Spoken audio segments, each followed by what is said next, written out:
Okay, well right at the moment the radio's playing a song. That's one sled with the plumbing done. That is another brand new sled. Not only with the plumbing done, but with the sockets on. So it's mounted on the tripod and it's connected to the hose, and the hose is connected to the pump.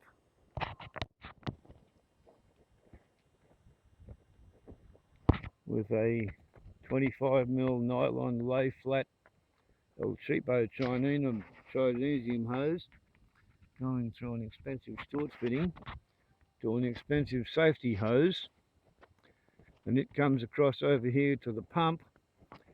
And yeah, you might notice we have a little bit of a more complicated plumbing situation here, because put that there out of the way, and we lift off the lead-weighted basket and sucker hose, and we take away the spare nozzles.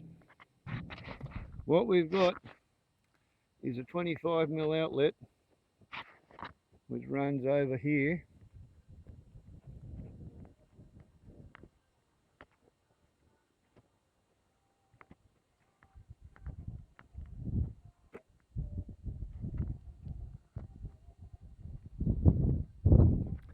let's see if that shows it more brightly lit. Not particularly, but anyway, yeah, and that runs up there to that there then.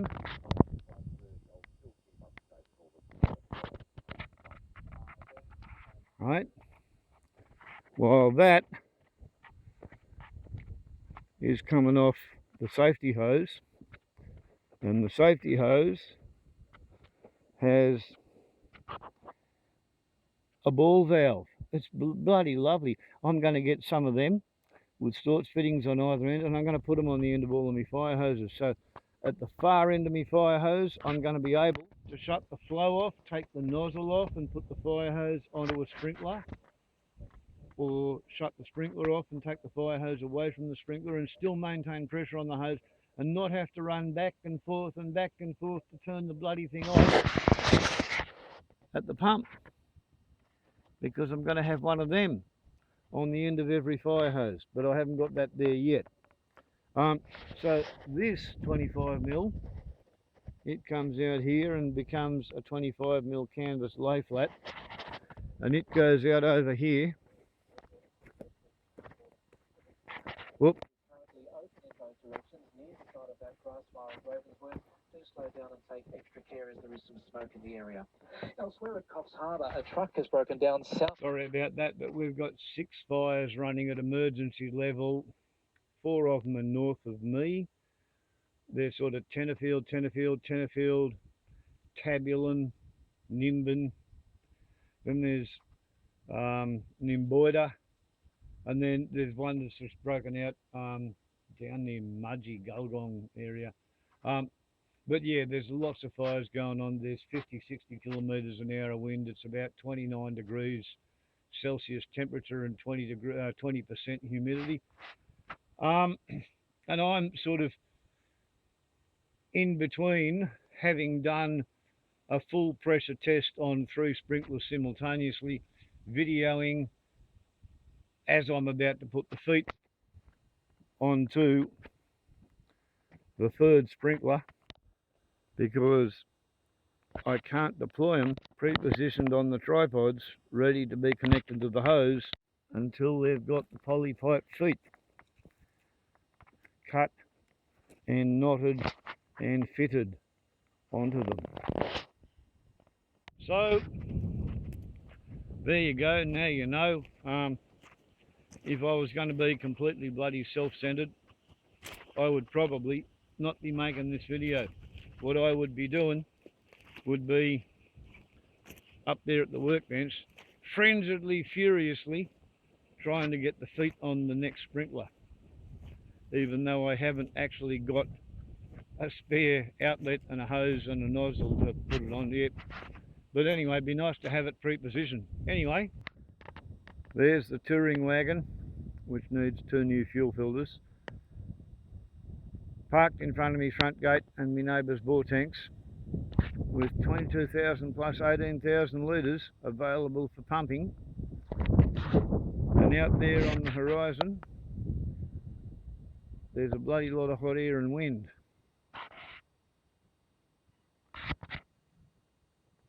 And hopefully it doesn't come here in the form of fire.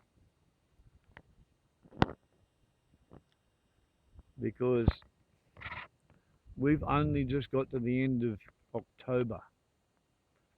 There's another month of spring to go. There is another month of spring to go. Last week I saw 33.4 degrees Celsius. And I'm 30 degrees south of the equator, 1,110 metres above mean sea level. 33.4 degrees Celsius in the middle of October. I am personally desperately throwing all the money I've got at trying to make this into a survivable catastrophe. What my son, the Group Officer commanding 6 brigades of Rural Fire Service, administering the local remote area firefighting team, and teaching at least 3 different courses like village firefighting, team leader, crew leader, forest wildfire, basic firefighter. What my son said to me about 4.5 months ago when we were talking about how La Nina was ending and El Nino was coming back, what he said to me was, well, Dad, we might get through the next summer season, maybe, perhaps, possibly. But if that shit's going to go on again for another year in a row after this Christmas, the following season everybody dies.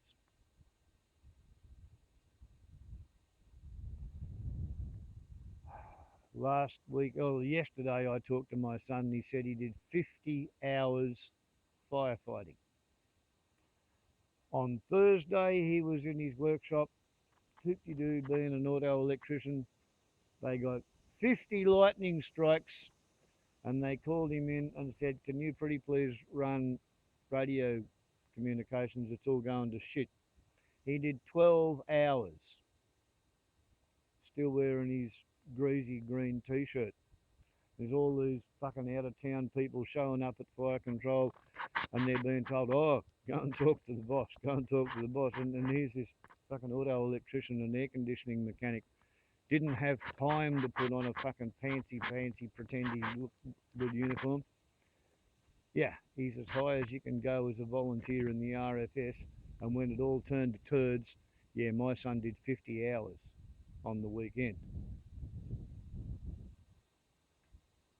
And he says if we get through this summer, we will have done well. Next summer's going to be the bastard. Now, you know, I think a mere $220 for that is an absolute fucking bargain. I'm not sure. But as near as I can allocate it, every 15 minutes I can put a ton of water out through them 3 sprinklers.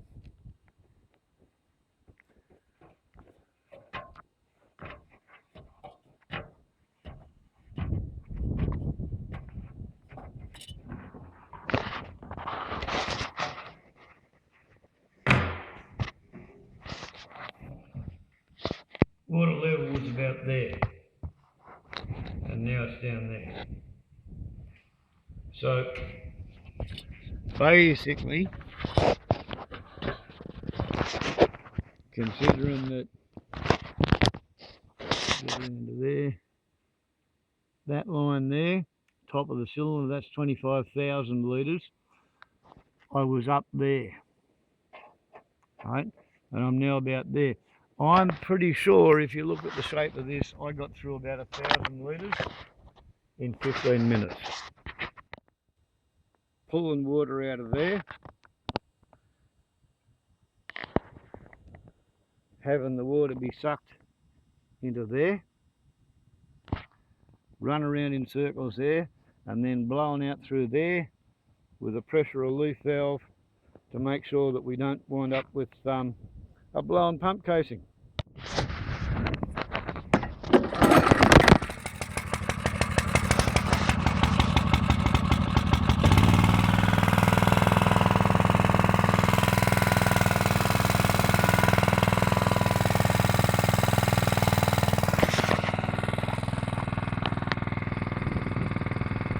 Okay, we have the one.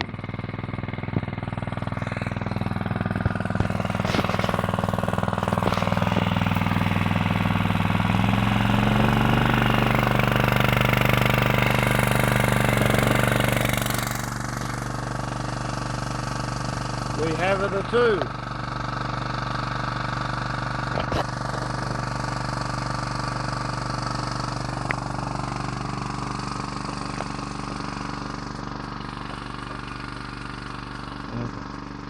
Gonna have to get you against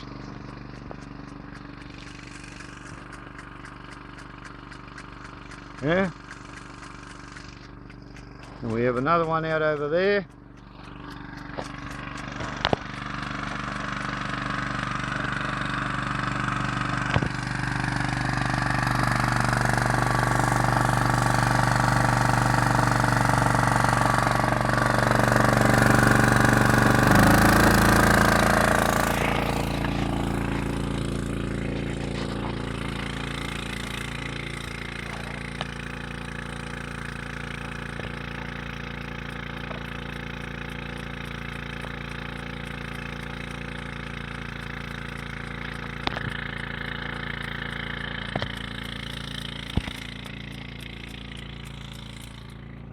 See the water on the ground?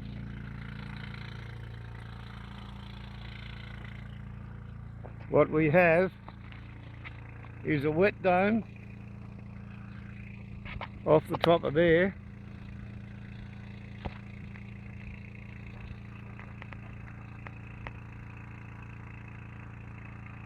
which wets down the far side of the tent. It goes out there onto the machinery shed, covers the aeroplane trailer, comes back here, over and past me, plonk, I just got watered on, and it goes out there.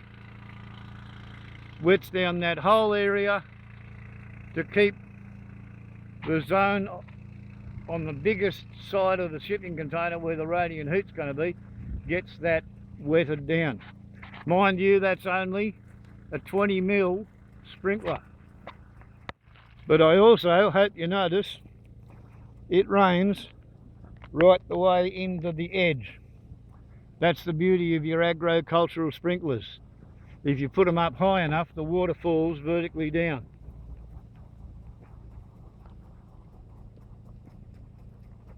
And then we come out here, and what do we see? We see the tent's all wet. Got a few dings in the fly, but yeah, fucking it's done a year, it's ready to be replaced, just got wet again, see? And that, even with all three sprinklers on, I'm getting to wet down, not greatly but a bit, this side of the tent. Yeah? Look you at that, sorry, didn't realise I had you on telephoto. But anyway,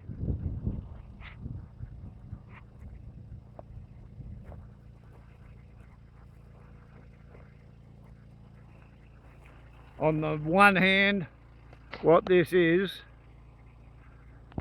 a test of the system to see if the bloody thing works.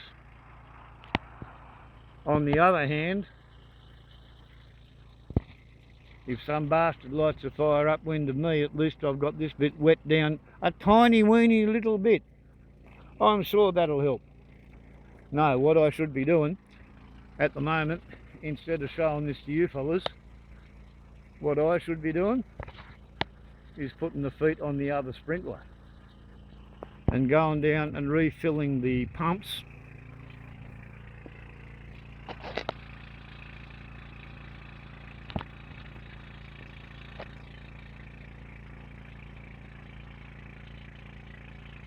Yeah, how do you like that for a bloody white man's rain dance?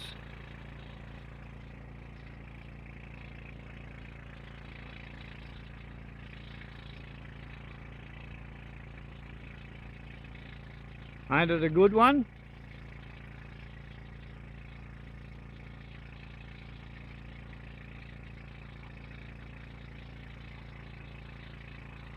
But it does take a while for the sprinkler to do 360 degrees.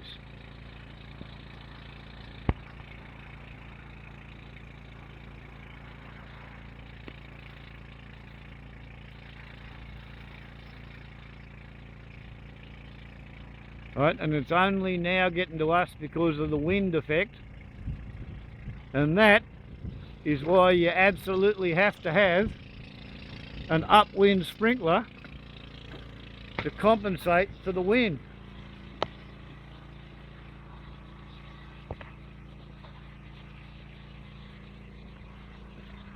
Yeah?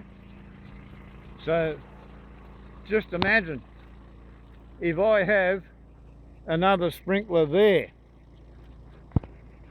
that one is going to go out to there, and that one, it goes out to there, so that tripod does not need to be there.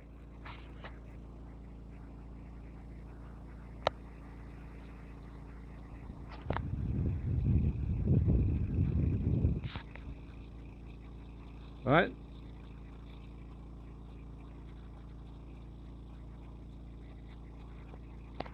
Because, yeah, that tripod is right on the outside edge of where that sprinkler is actually succeeding in wetting the ground.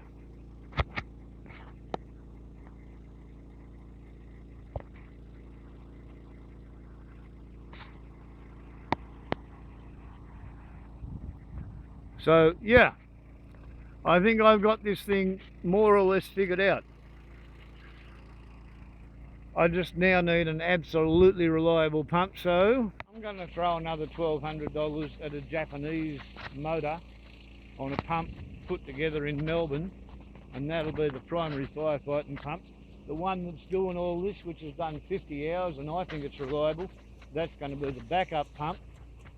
The warranty claim on the $620 Chinesium Rato pump, that's going to be set up with a pressure relief valve on it, and it'll be over there at the Boretank because it consumes a lot of water very fast, and replace that faster than this can pump water out.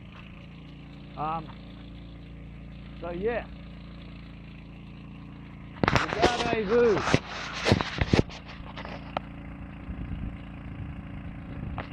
The warbles on a lot. Full power sprinkle test.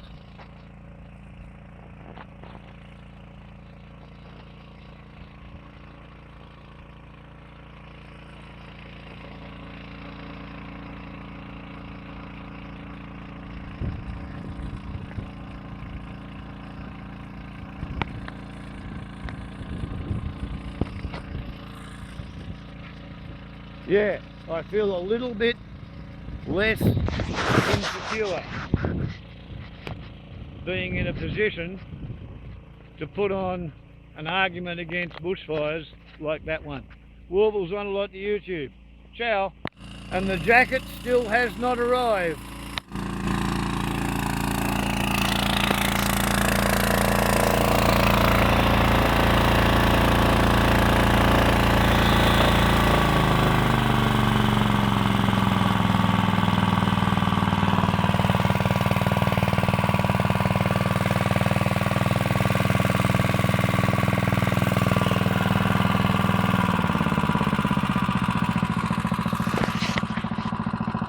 Okay, what was that? 5 minutes? 10 minutes? Top of the tank is all wet. And yeah, we're just about right on the 25,000 litre mark. So yeah, I'd say that might have even been 10 minutes. full power for 1,000 litres. 6 tonnes per hour. Really? Let's take that at face value, even for a fucking mangy looking toothless zombie. 1,000 litres in 10 minutes, and we got a maximum of 37,000 litres.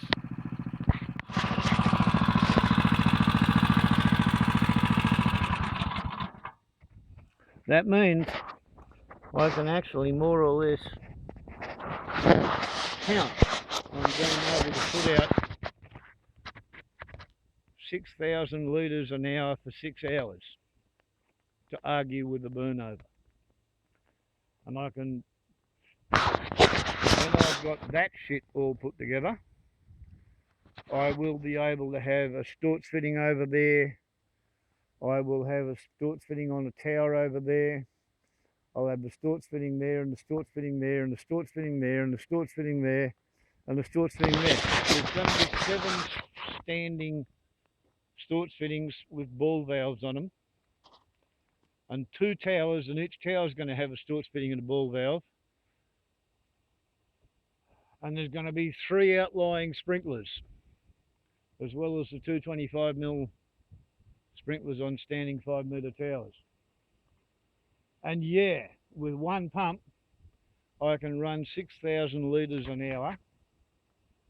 And if I really want to get fucking artsy-fartsy and fancy, I can probably run a transfer pump from the dam onto one of those fixed sprinklers, and therefore free up at least another 1 standpipe, so I can run 2 standpipes plus 3 sprinklers instead of, yeah, or one standpipe plus 3 sprinklers. Yeah, that's what I think I can probably do.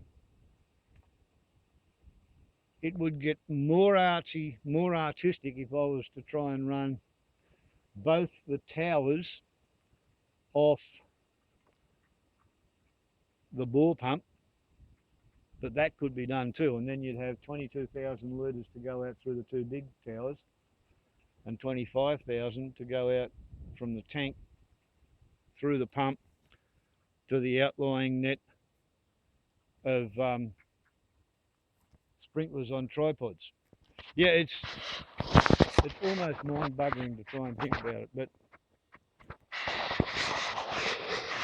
yeah,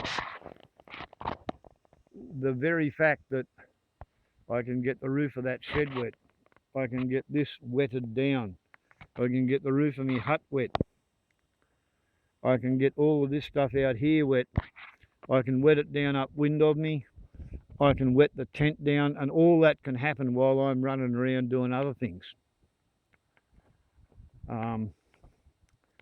That means that, like, within 10 minutes of smelling smoke coming from upwind, I can make this place probably too wet for an ember attack to set a light to.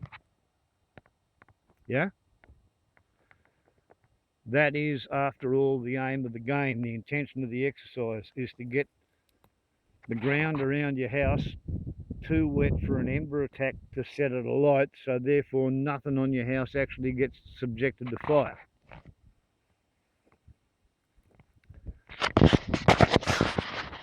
Such is the warble hypothesis. Anyway, now you've seen it. A full power test with 3 sprinklers running simultaneously. Yeah. And now I'm going to fill that up with petrol and go down there and pump that fucking tank full again and fill that pump up with petrol and be ready to go again.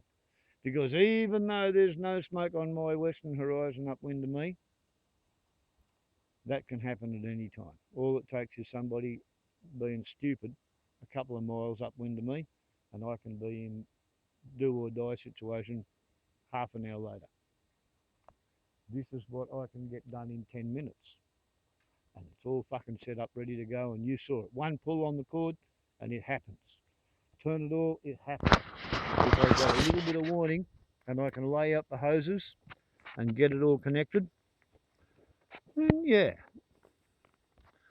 It's not a nice place to be when a bushfire goes past, but I think it might be a safe-ish place to be when a bushfire goes past, because I'm going to be able to wet it all down around here and then use the wetted down hut to hide from the radiant heat of the advancing flame front, whichever fucking direction the bastard wants to come at me from.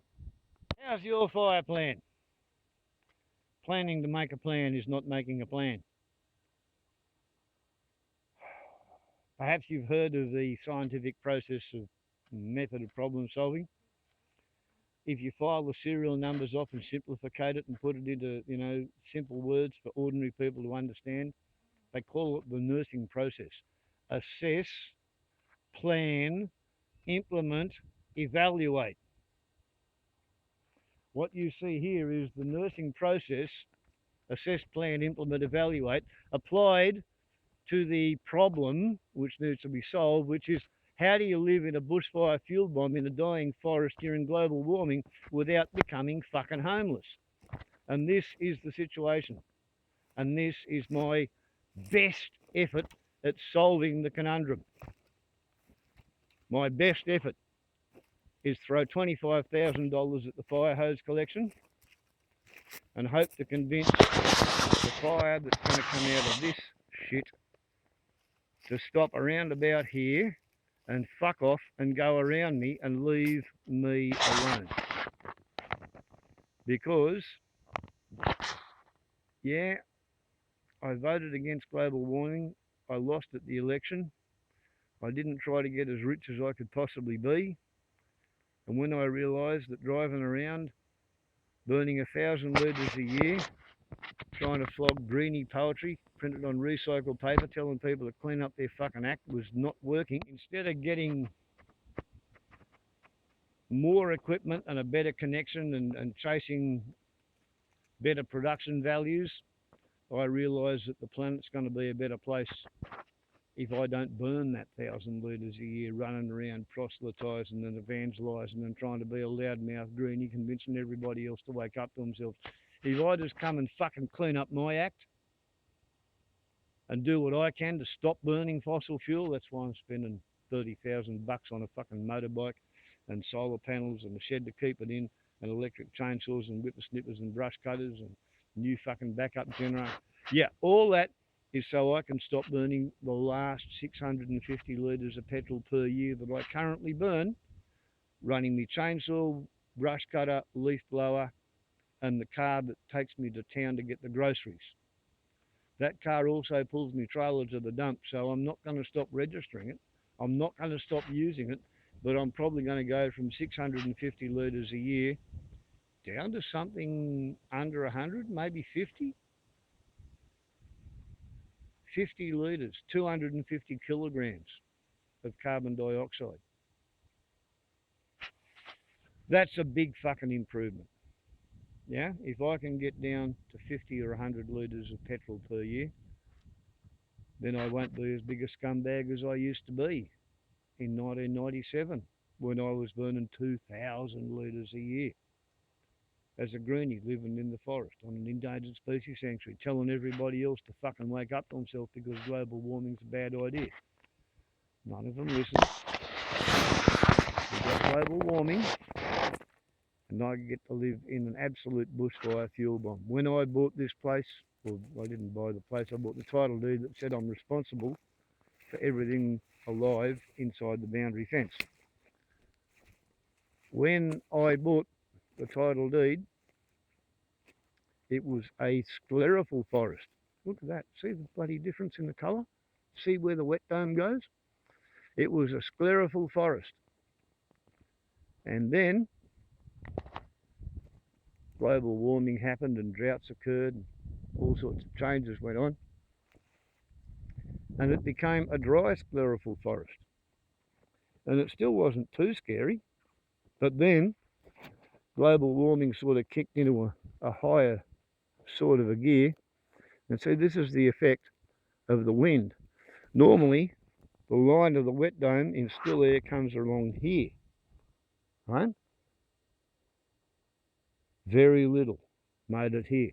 That's why you've got to have upwind outriggers sort of thing. Normally the line of the wet line comes along here. not a great deal of evidence of that. However, there it is there in the lee of the shed. And that wet dome goes along there, and the one from over there kicks in here. So yeah, the aeroplane trailer is now protected. There was rain landing vertically on that sheet of tin, protected by that sheet of tin there and that wall there.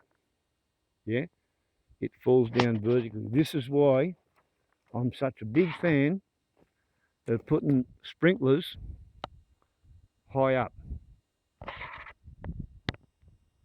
You put them up off the ground and you get a couple of extra meters worth of radius,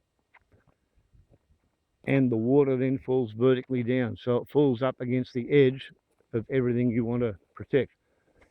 If I put a tower there where that wooden tripod is, because that's probably 3 or 4 meters closer, and it'll be a 25mm sprinkler and it's going to be higher up, therefore it'll be able to throw water out probably to about that tree stump. So the wet dome around here will be out there, and I can put outriggers along there for a southwesterly fire. If it's a southeasterly fire, I can put outriggers out along there. And yes, I do have the hoses to do it. I'm currently sitting on 2 12mm 25m nylon layflats, cheapies from China. I'm also sitting on 2 30m nylon 25mm layflats, cheapies from China. I'm also sitting on 2 very expensive Crusader Sabre percolating nylon Australian made hoses, 30 metres long, 25mm, and 1 super expensive Crusader Sabre 20m hose, 25mm percolating, but it was actually new stock. The 230s, what they were, yeah, see, that's going to be a whole lot harder to burn when it's been sprinkled and wetted down. And the wet wood, yeah, it sort of more or less actually forms a bit of a barrier, because you get a wave of radiant heat hits all the wetted down vegetation. It immediately puffs the water from liquid into a gas, and that phase change sucks a huge amount of heat out of the flame front. So yeah, instead of having that sprinkler there, it's going to be closer to the tent, so it's going to throw water out the other side of the tent. And as much as you can rationalise the latent heat effect of having wet vegetation, you're still better off not having the vegetation and just making sure you don't wind up with a fire here that's going to do any lasting damage to that, and you rely on the water coming down off the sprinkler. And even if you've got wind coming over the top, it's a big flat square edge, so there's plenty of turbulence to pull the water down onto this face. So you should have wetted steel as a barrier to keep shit safe inside. Don't know how well it's going to work, don't know how much radiant heat we're going to get. All depends what direction the fire front comes from. But anyway, there you go, now you know, and that is the test. And here's your teaser.